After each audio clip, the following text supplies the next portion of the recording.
تو یہ جو اب ہم آتے ہیں عیون زمزم پہ، ٹھیک ہے،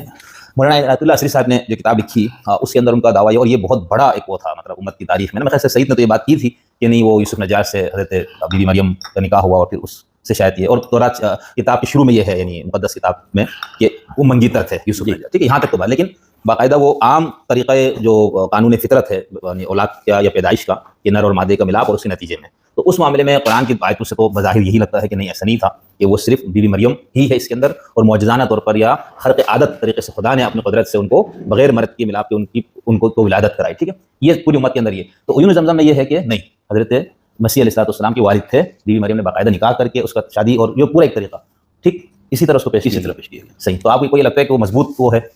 قرآن سے